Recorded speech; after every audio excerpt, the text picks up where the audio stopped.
Amen. Praise the Lord. At sa sandaling ito, tayo po'y darako na po sa pinakamalagang bahagi ng banal na programa na kusang po ang pagkikinig at pag-aaral po ng banal na salita nating malapuing na Kristo. Nadadalhin po sa atin nating beloved Lord and Preacher, beloved Brother Boy Galuya. Amen. Purihin po ang ating pinakamamahal na Panginoon. Ang pinakamataas na pagsamba, pinakamataas na pagpupuri, pagluwalhati ay para sa ating dakilang Diyos, sa ating pinakamamahal na Panginoon Kristo. At God bless you sa ating beloved MC, beloved Brother Paulo Bondok.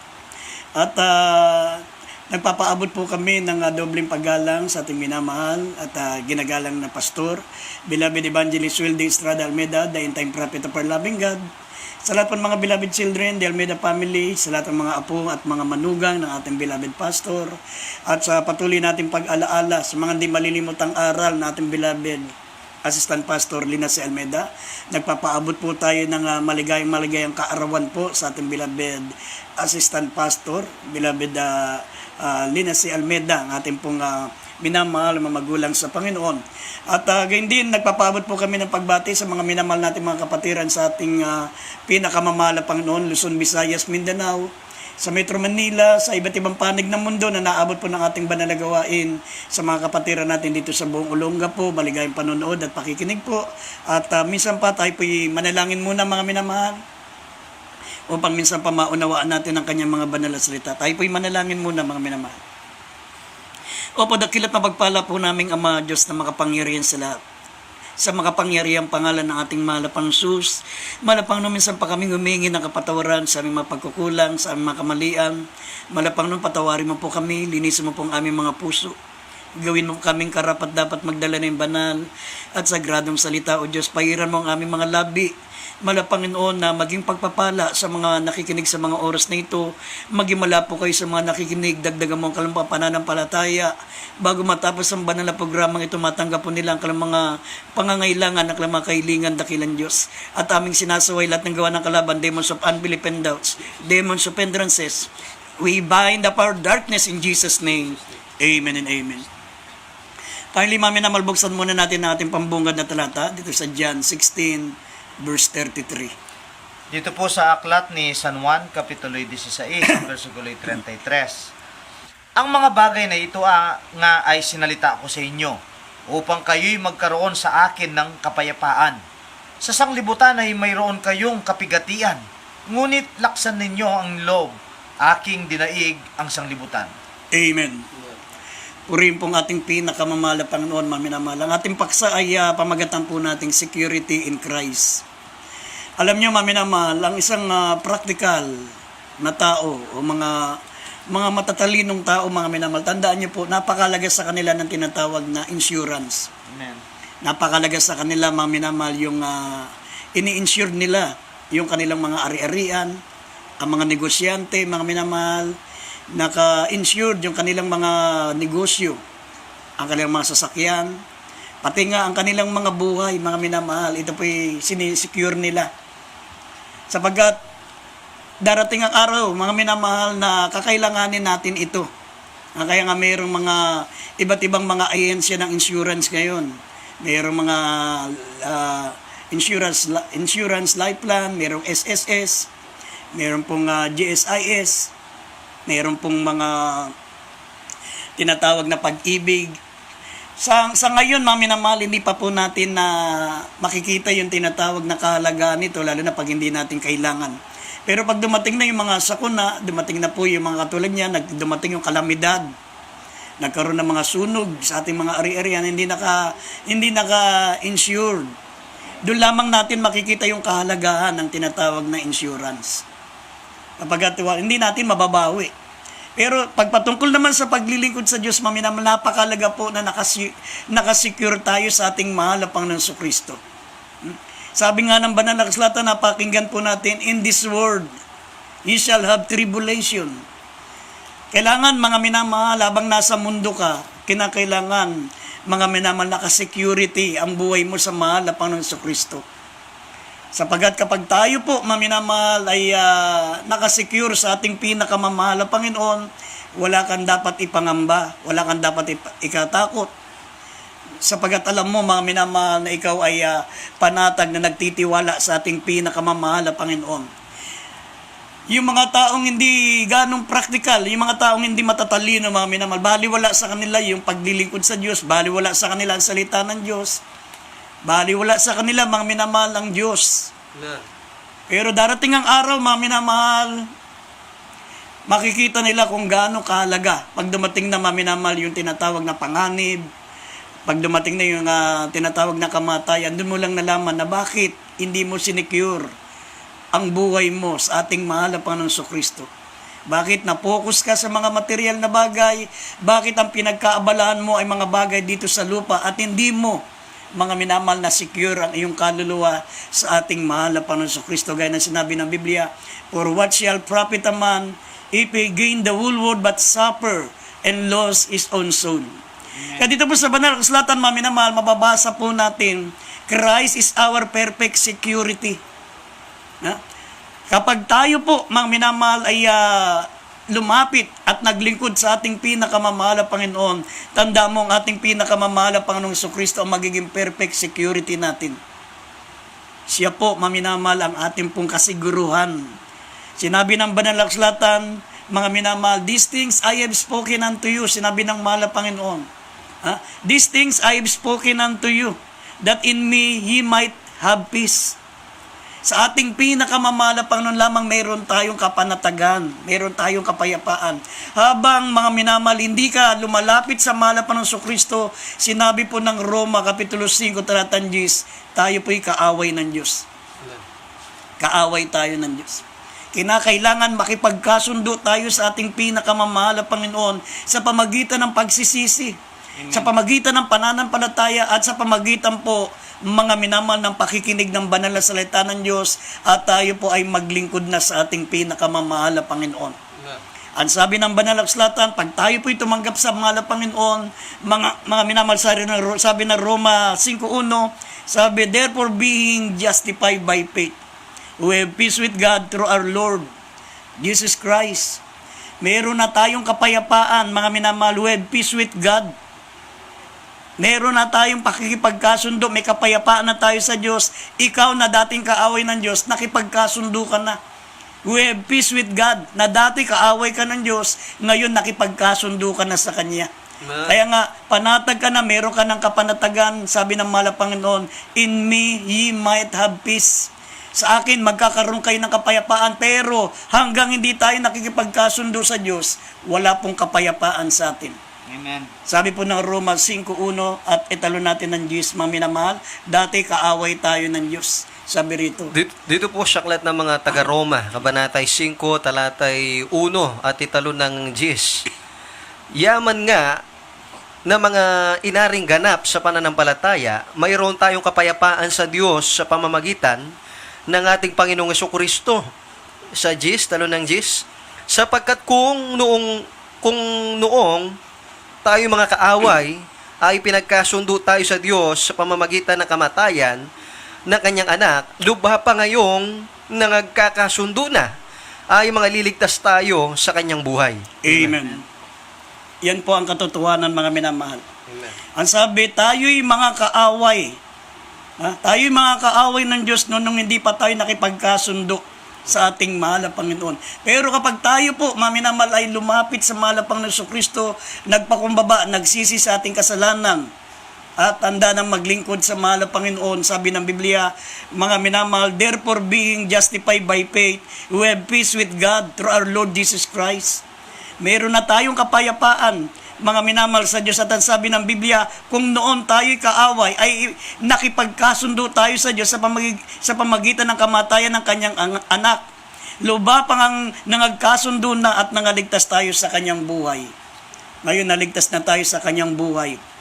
Kaya nga, mga minamahal, kapag tayo po'y nakipagkasundo sa Diyos, lumapit na tayo sa ating mahal na Panginoon, mga minamahal, ito yung tinatawag na security in Christ. Amen. Tinanggap mo na, mga minamahal, yung pong security. Tinanggap mo na yung insurance galing sa Diyos. Hindi ka na kinakailangang magbayad kung sa insurance. Nagbabayad tayo sa mahal na Panginoon, libre. Sinabi ng banal na kasulatan, mga minamahal, na ang kabayaran ng kasalanan ay kamatayan, ngunit ang kaloob na walang bayad ng Diyos ay ang buhay na walang hanggan na kay Kristo Jesus na Panginoon natin. Libre po. Samantalang sa insurance, maminamahal, sa mga naglipa ng mga insurance agent, may babayaran pa tayo. Ha? Buwan-buwan, inulugan natin, pero hindi natin inaalintana yung bayarin, hindi natin inaalintana yung inulugan natin, dahil alam natin, balang araw pakikinabangan natin yan sa panahon ng kagipitan. Pero sa ating pinakamamahal na Panginoon, maminamahal, walang bayad. Amen. At hindi lamang sa panahon ng kagipitan natin matatanggap, maminamahal, ang insurance galing sa ating mahal na Panginoon, kundi, maminamahal, mula nang tinanggap mo siya, naka-insure ka na. Yes. Ikaw po, maminamal, ay panatag na. Ikaw po'y mayroon ng kapayapaan. Sabi, mga minamal ng ating malapon, in me ye might have peace. Sa akin, magkakaroon kayo ng kapayapaan. Ha? Sa akin lamang kayo magkakaroon ng kapayapaan. Kaya nga, itong mga bagyong ito, yung mga nararanasan nating bagyo na yan, yan po, mga minamal, ay bunga ng pakikipagtunggali ng tao sa Diyos. Amen. Sinabi ng Isaiah 29 verse 6, ang mga lindol, ang mga bagyo, mga malalakas na kulog, mga ipo-ipo, at mga apoy, mga wildfire, sabi, ito'y pagdalaw ng Diyos. Yes. At ang sabi ng Biblia, yung mga malalakas na bagyo, katulad ng nararanasan ng maraming tao ngayon, mga minamahal, ito po'y bunga. Bunga ng ayaw ng taong lumapit sa Diyos. Ayaw nila ng security in Christ. Ayaw nila, mga minamahal, tanggapin yung kapanatagan, kasiguruhan na nais ialok ng ating mahal na Panginoon. Hindi naman sila dapat manghinayang walang bayad. Amen. Walang bayad. Manghinayang ka doon sa mga literal na insurance life plan dyan, mga insurance na yan, manghinayang ka. Ha? Kasi pwedeng hindi mo mapakinabangan. Kung kailang namatay ka na, doon pa mapakinabangan, pero hindi ikaw makikinabang yung mga mahal mo sa buhay. Pero ikaw ngayon, maminamahal, na nagtitiwala sa ating pinakamamahal na Panginoon, sinisecure mo ang iyong kaligtasan, ikaw mismo makikinabang, hindi lamang pagkamatay mo, kundi ngayon man. Ngayon na tinanggap mo na siya bilang sariling tagapagligtas.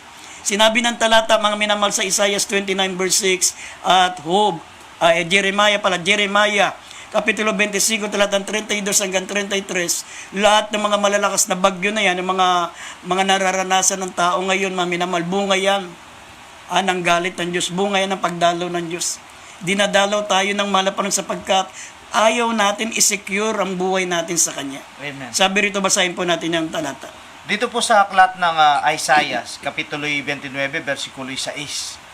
Siya'y dadalawin ng Panginoon ng mga hukbo sa pamamagitan ng kulog at ng lindol at ng malaking kaingay, ng ipo-ipo at bagyo at ng liyab na mamumugnaw na apoy.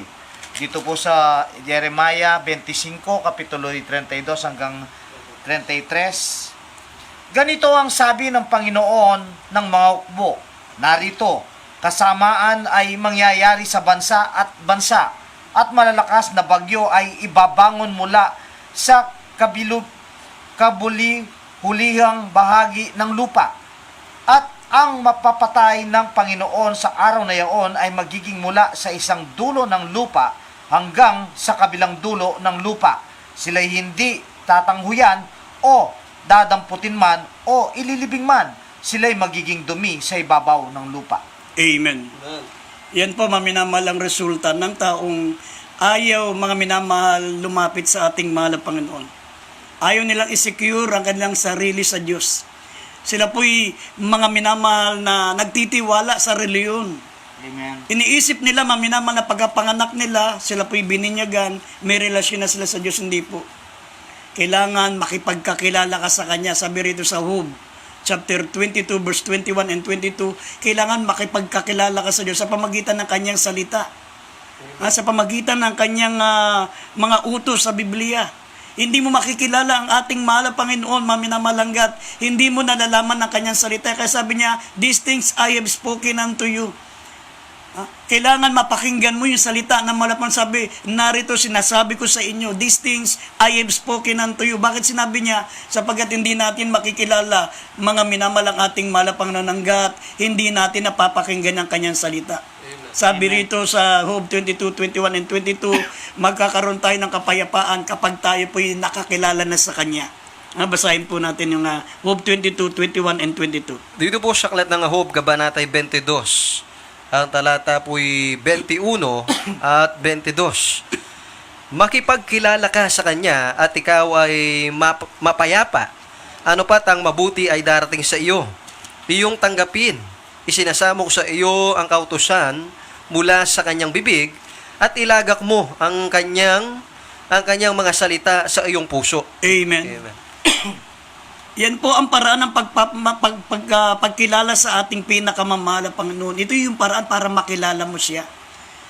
Yung pong kilala natin siya, yung tayo po maminamahal ay nananalangin sa Kanya, alam natin ang pangalan ng Diyos, alam nating may Diyos.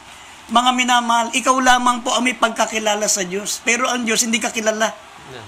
Ikaw lang ang nakakakilala sa Diyos. Pero sabi ng Biblia, hindi ang bawat tumatawag sa akin, Panginoon, Panginoon, ay papasok sa karyan ng langit.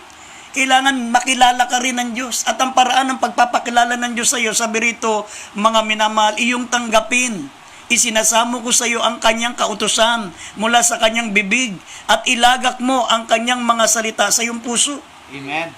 Sabi ng Job 22 verse 22, tanggapin mo ang kanyang mga kautusan sa kanyang bibig at ilagak mo ang kanyang mga salita sa iyong puso. Amen. Sabi ng verse 21, at ito yung paraan para makilala ka rin ng ating mahal na Panginoon. Sabi, makipagkilala ka sa Kanya, ikaw ay magiging payapa. Ano pat mabuti ay darating sa iyo. Yes. Ang mabuti ay darating sa iyo. Bakit? Sapagkat sinecure mo na ang kaluluwa mo sa Diyos. Amen. Ipinaubayan mo na, maminamahal, ang iyong kaligtasan sa mahal na Panginoon. Nakasecure ka na. Kilala ka na ng mahal na Panginoon. Kaya sabi ng Banal na Kasulatan, mga minamahal, hindi ka nakaaway ng Diyos kasi nakipagkaibigan ka na eh. Nakipagkasundo ka na sa Kanya. Kaya sabi ng Jeremias, Kapitulo 6, talatang 19, mga minamahal, pakinggan mo ang Kanyang mga salita. Sapagat ito yung paraan para makilala ka ng ating mahal na Panginoon. At ang sabi, para mga minamahal, hindi na magdala ng kasamaan ang Diyos, mga minamahal, sa tao na bunga ng kalamasang pag-iisip. Sabi rito, mga minamahal, sapagkat hindi nila pinakinggan ang aking mga salita at ang aking mga kautusan ay kanilang itinakwil. Amen. Sabi ng Jeremias 6:19, basahin natin. Dito po sa aklat ng Jeremias Kapitulo 6, versikulo 19, iyong pakinggan, o lupa, narito, ako'y magdadala ng kasamaan sa bayang ito, na bunga ng kanilang mga pag-iisip, sapagkat sila'y hindi nangakinig sa aking mga salita, at tungkol sa aking kautusan ay kanilang itinakwil. Amen. Kaya ang paraan ng pagkakilala natin sa Diyos, ang paraan ng pagpapakilala natin sa Diyos, ay sa pamagitan ng pakikinig ng Kanyang kautusan. Yes. Makinig tayo sa Kanyang salita. Huwag natin itakwil. Ang iniisip kasi ng iba, bakit pinaniniwalaan yung Biblia? Ay utos din, gawa lang din ng tao yan. Isinulat lang ng tao yan. Totoo po yun, mga minamahal. Ikaw nga yung mga ibang babasahin, pinaniniwalaan nyo. Yung ibang mga libro, pinaniniwalaan nyo, gawa rin ng tao yan. Pero ito po, mga minamahal, kaya po, ang inutusan ng Diyos ay tao sapagkat ang kaligtasan ay para sa tao. Amen. Amen. Praise the Lord. Kasi kung hindi tao ang gagawa nito, mga minamahal, paano mauunawaan ng tao kung hindi tao ang uutusan ng Diyos? Amen. Halimbawa, manok, mga minamahal, ang utusan ng Diyos magsulat. Paano mababasa ng tao yung sulat Amen. ng manok? Sabi nga ng mga estudyante, kapag hindi maintindihan yung sulat, sabi, ano ba naman yung sulat mo? Parang kinalahig ng manok, hindi Amen. mabasa. Amen. Lalo na, mga minamahal, kung manok ang gagamitin ng Diyos para magsulat ng salita ng Diyos. Right. Kaya, mga tao ng Diyos ang ginamit ng mahal na Panginoon Diyos sapagkat tao po ang kanyang ililigtas. Amen. Pero sinabi ng Banal na Kasulatan, mga minamahal, hindi ito galing sa tao, kundi ito'y pahayag ng mahal na Panginoong Kristo. Galacia, idagdag natin Galacia Kapitulo 1, talatang 11 hanggang 12, basahin natin. Galacia Kabanatay 1, talatay 11 at hanggang 12. Sapagkat aking ipinatatalastas sa inyo, mga kapatid, tungkol sa ebanghelyo na aking ipinangaral, na ito'y hindi ayon sa tao. Sapagkat hindi ko tinanggap ito sa tao, ni itinuro man sa akin, kundi aking tinanggap sa pamamagitan ng pahayag ni Jesucristo. Amen. Amen. Ito po'y pahayag ng ating mahal na Panginoong Kristo. Tao ang ginamit niya sapagkat tao po ang ililigtas niya. Amen. Hindi pwedeng ang magsusulat ng salita ng Diyos, yung kung anong uri ng hayop. Dahil hindi natin maintindihan eh. Kaya kapag tao po ang ililigtas ng Diyos, natural tao rin po ang gagamitin niya. Pero sinabi po rito, hindi yan galing sa tao, kundi ito po ay hindi itinuro ng tao, kundi ito'y tinanggap mga minamahal sa pamagitan ng pahayag ng mahal na Panginoong Kristo. At si Kristo po hindi tao. Amen. Gaya ng pag-aakala ng iba, maminamahal. Amen. Si Kristo po'y Diyos na nagkatawang Right, tao. Siya po, maminamahal, ang salita ng Diyos. At ang sabi, ang salita ay nagkatawang tao. Amen. At namuhay nakasama natin, namuhay na gaya ng bugtong ng Ama. Sabi ng Banal na Kasulatan sa John 1:14. Kaya nga sabi ng Banal na Kasulatan, maminamahal, kapag tayo po'y nakipagkasundo sa Diyos, sabi sa akin, mayroon kayong kapayapaan, that in me ye might have peace. At dalawang kapayapaan ang tatanggapin po natin. Una-una, we have peace with God. Ibig sabihin ng peace with God, bati na tayo ng Diyos. Amen. Dati kaaway natin siya. Ngayon, mga minamahal, sabi, nakipagkasundo na tayo sa Diyos. At pangalawang kapayapaan, tatanggapin po natin, we have peace of God. Pangalawa, peace of God. Kanina, peace with God. Yung nakipagkasundo na tayo sa Diyos. Pero pangalawang tatanggapin natin, yung peace of God. Yung payapa tayo kahit anong nangyayari sa paligid natin, lumilindol na sa paligid natin, bumabaha na, napakalakas na ng buhos ng ulan, panatag po tayo. Bakit? May kapayapaan tayong galing sa Diyos. Amen. Yan po ang ibig sabihin ng peace of God. Sinabi ng Banal na Kasulatan, mga minamahal, sa Psalms 112 verse 7 at Psalms 4 verse 8. Sinabi diyan, mga minamahal, ito yung kapayapaan galing sa Diyos. Sabi ng Biblia, payapa tayong matutulog.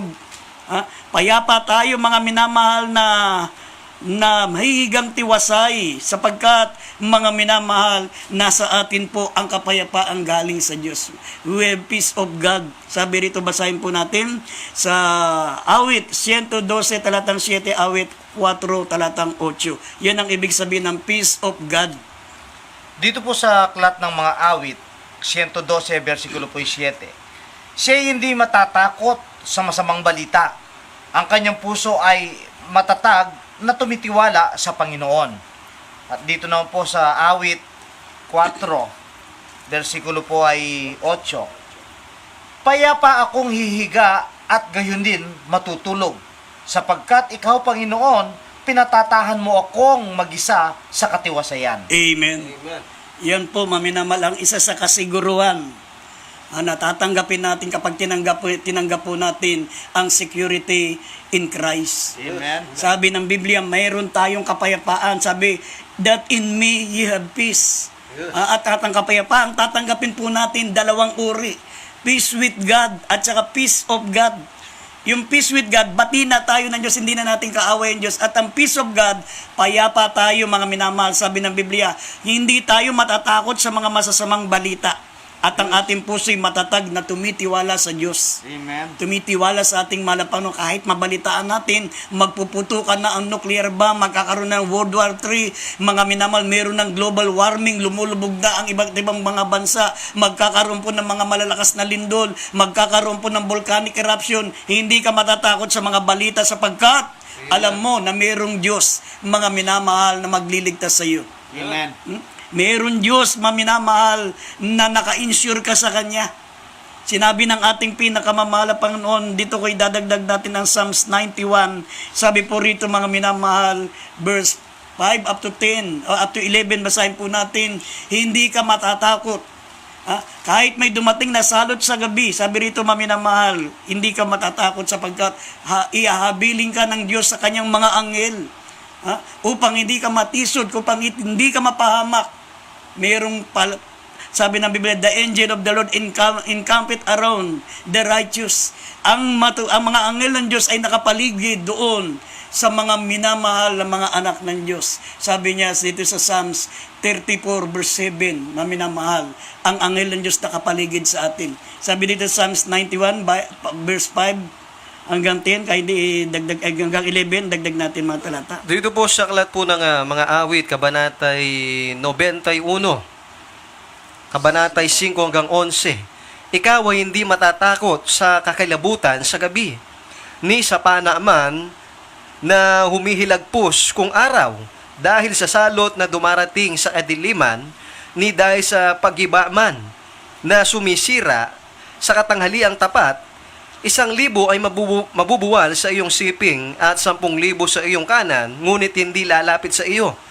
Iyong mamamasdan lamang ng iyong mga mata at iyong makikita ang ganti sa masama, sapagkat ikaw, O Panginoon, ay aking kanlungan. Iyong ginawa ang kataas-taasan na iyong tahanan. Yes, walang kasamaang mangyayari sa iyo, ni anumang salot na lalapit sa iyong tolda. 11, sapagkat siya'y magbibilin sa kanyang mga anghel tungkol sa iyo upang ingatan ka sa lahat ng iyong mga lakad. Amen. Amen. Yan po, maminamahal ang tinatawag na peace of God. Amen. Mayroon kang proteksyon galing sa Diyos. That's right. Payapa ka, hindi ka matatakot. Kasi sinabi ni Haring David nung sa edad niya, maminamahal na 13 years old, siya po'y makikipaglaban, maminamahal sa kanyang katunggali na si Goliath na 9-footer. Samantalang siya po ay mga 5 feet. Sa edad niya na 13, mga minamahal, sabi niya, "Yea, do I walk through the valley of the shadows of death, I will fear no evil, for thou art with me." Hindi ako matatakot sapagkat ang Diyos ay nasa akin.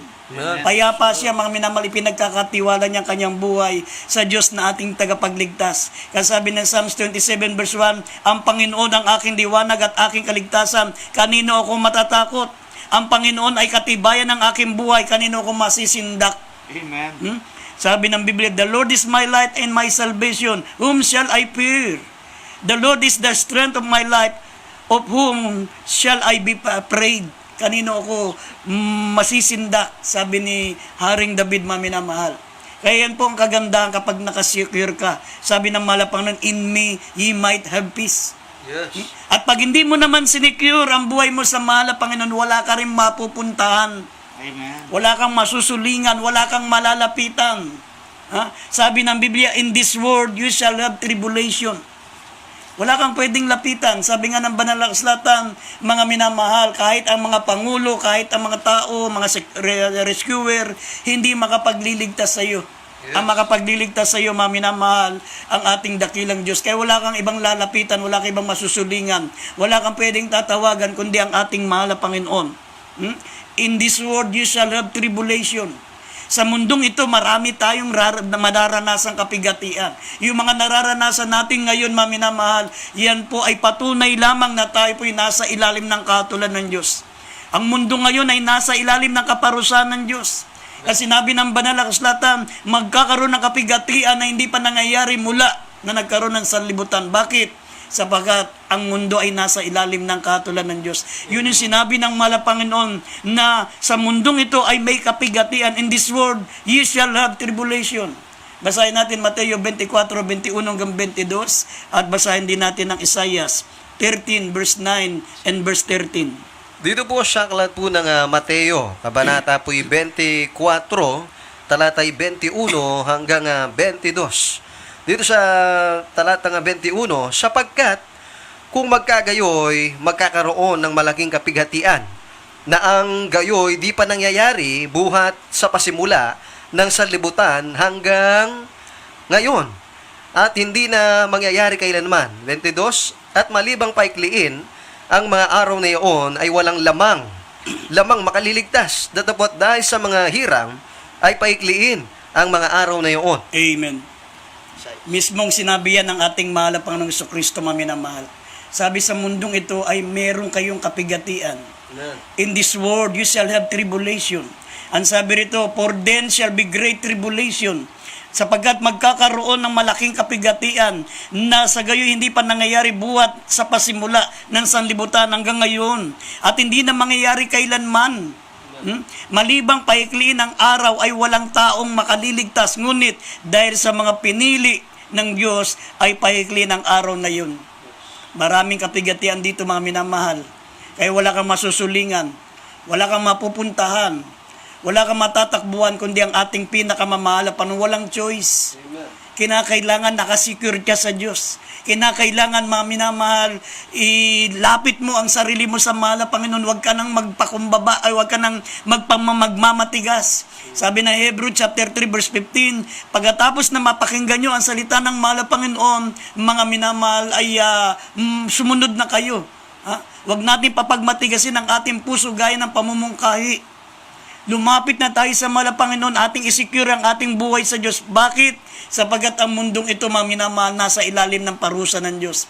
Nasa ilalim ng kahatulan ng Diyos. Sabi ng Isaiah 13 verse 11 and verse 13, sabi rito, Isaiah 13 verse 9 and verse 13, sabi rito, mababasa po natin, mga minamahal, nasa ilalim ng kahatulan ng Diyos, ang sanlibutan. Basahin natin. Dito po sa aklat ng Isaiah, Kapitulo 13, ang versikulo 9 at 13. Narito, ang kaarawan ng Panginoon ay dumarating, mabagsik na may puot at mabangis na galit, upang gawin kagibaan ang lupa at upang lipulin mula roon ang mga makasalanan niyaon. 13. Kaya't aking panginginigin ang mga langit at ang lupa ay yayanigin mula sa kinaroroonan sa puot ng Panginoon ng mga hukbo at sa karawan ng kanyang mabangis na galit. Amen. Amen. Basahin natin dito, mga minamahal, ang ito pong talata, mga minamahal, sa sa Isaiah 60 verse 12. Dito po sa Isaiah chapter 60 verse 12.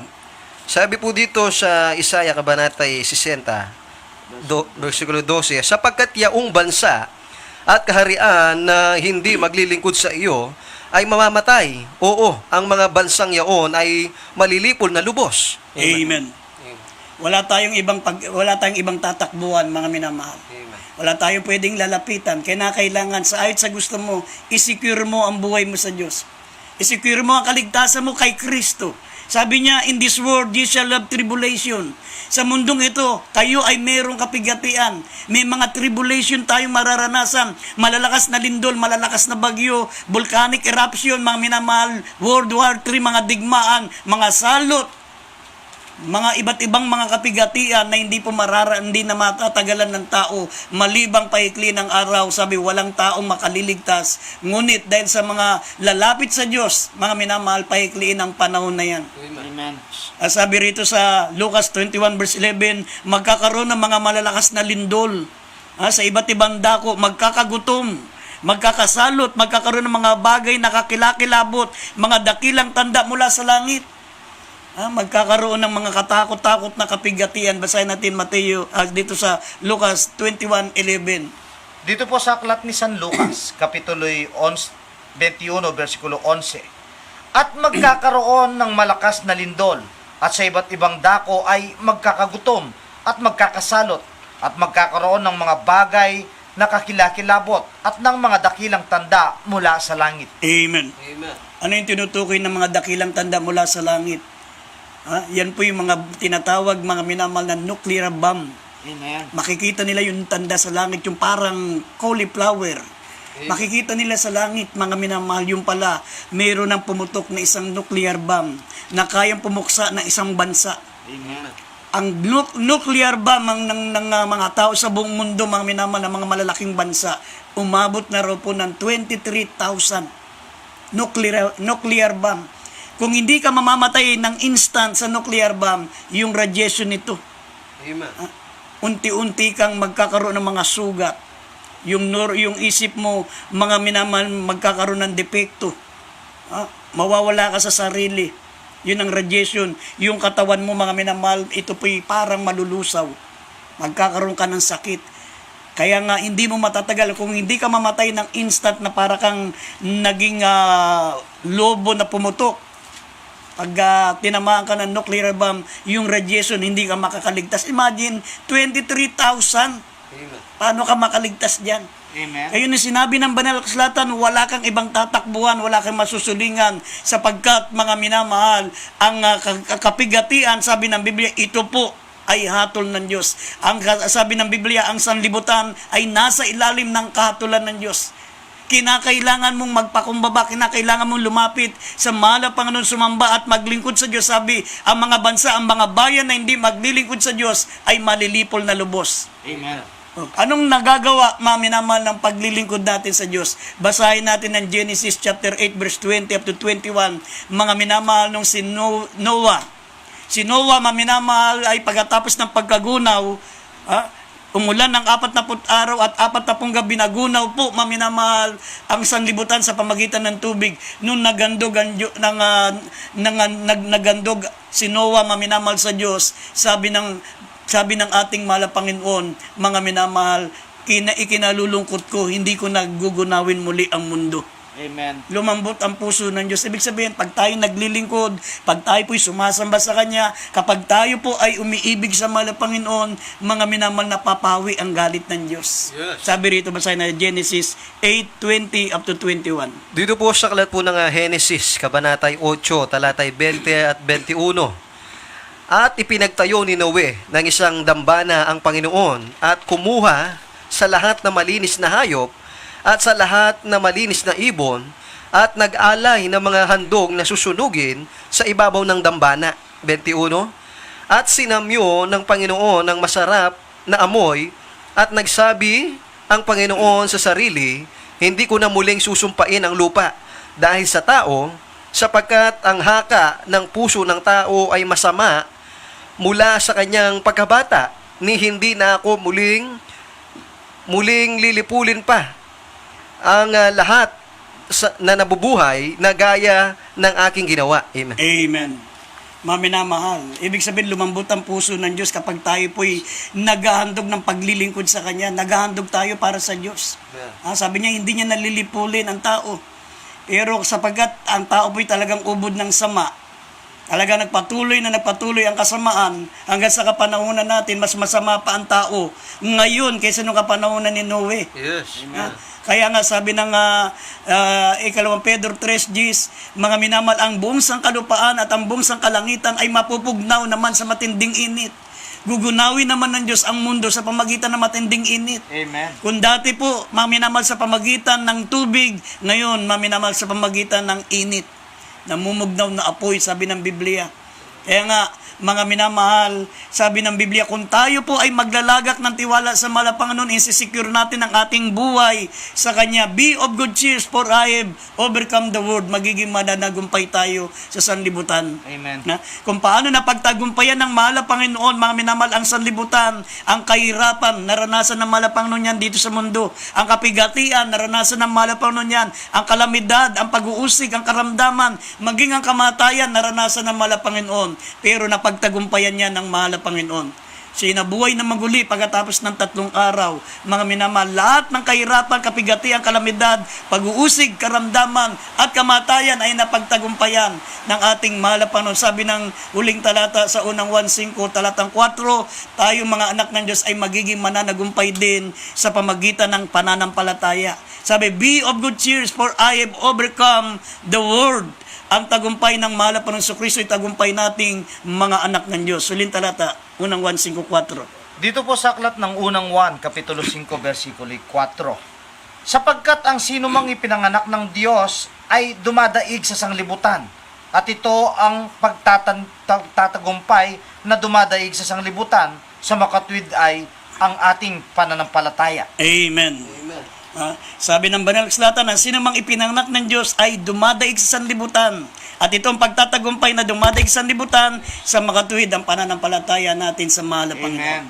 Kaya nga, sabi ko sa inyo, hindi lahat ng tao anak ng Diyos. Sabi ng John 1:12, ang sino mang sumampalataya sa Kanya, ang sino mang tumanggap sa Kanya, ay sabi, binibigyan niya ng karapatan tawaging anak ng Diyos, sa makatuwid ay ang sumampalataya sa Kanyang pangalan. Amen.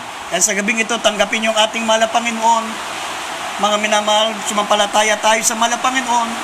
Tanggapin niyo siya bilang sariling tagapagligtas. Sumabay po kayo sa panalangin habang napapakinggan niyo po ang awiting I Give You Jesus. Habang napapakinggan natin yan, tayo po'y sumabay sa panalangin. Sabihin niyo po mga katagang ito, mga minamahal, ito po'y paraan na tinatanggap natin ang security in Christ. Sabihin niyo po mga katagang ito, dakilang Ama sa langit, ako po'y isang makasalanan.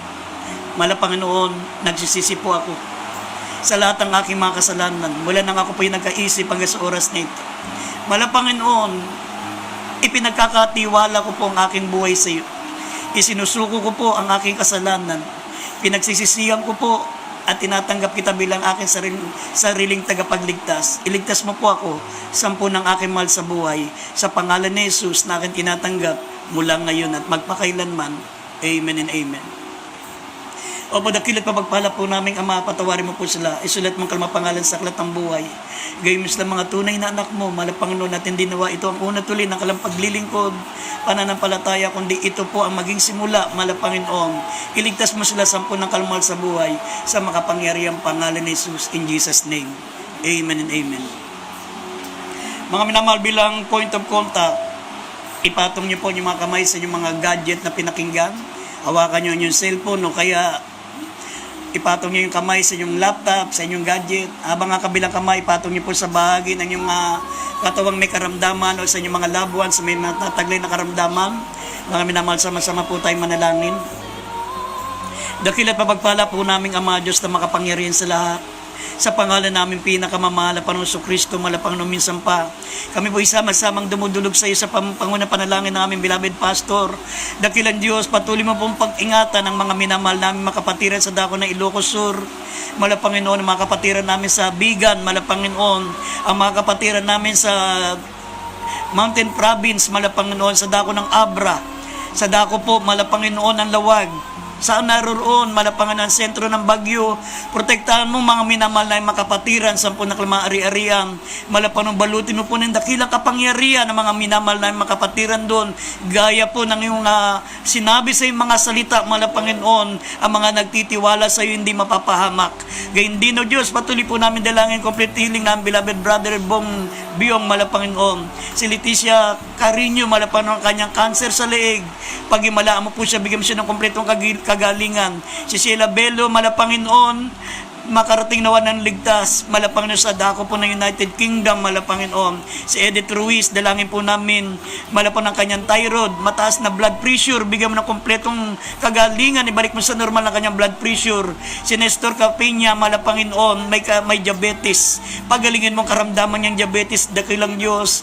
Gayon din si Annalyn Opaw, Panginoon, masakit ang tiyan. Sinisik Mura, bigyan mo ng kompletong kagalingan. Si Janice De Vera, Panginoon, naway ma-approve, Panginoon, ang kanyang vaccination exemption letter, Panginoon, na kanyang inaplayan na trabaho, Panginoon. Si Emma Taguon, dalangin po namin, Panginoon, siya po'y sinisik mura at mayroon pong acid reflux, Panginoon. Lahat ng mga pangalang ito, Panginoon, nagbigay ng kanilang mga prayer request. Kahabagan mo po sila, Panginoon, ikaw ang aming dakilang manggagamot. Dumaloy ang iyong dakilang kapangyarihan sa oras ito sa Panginoon panalangin ng aming beloved pastor Evangelist Wilde Estrada Almeida. Sinasaway namin lahat ng uri ng sakit, karamdaman, demons of infirmities and diseases, cancer, leukemia, diabetes, asthma, high blood, lahat ng sakit, karamdaman, pinalalayas namin sa makapangyarihang pangalan ni Jesus. Mga problema, malutas kayo sa makapangyarihang pangalan ni Jesus. Vices began, problem be solved in the name of Jesus. Bless them, O Lord God, material, physical, spiritually, blessing, Panginoon, sa makapangyarihang pangalan ni Jesus, in Jesus' name. Amen and amen. God bless you po, mga minamahal. We love you so much. But dear Jesus loves you more. Ibinibigay ko pong buong pagkakataon sa ating beloved MC, beloved Brother Paulo Bondok. Amen. Praise the Lord. God bless you po sa ating beloved ordained preacher, beloved Brother Boy Kaluya. Sa mensahe po ng kaligtasan natin pong napakinggan na pag-aralan sa gabing ito.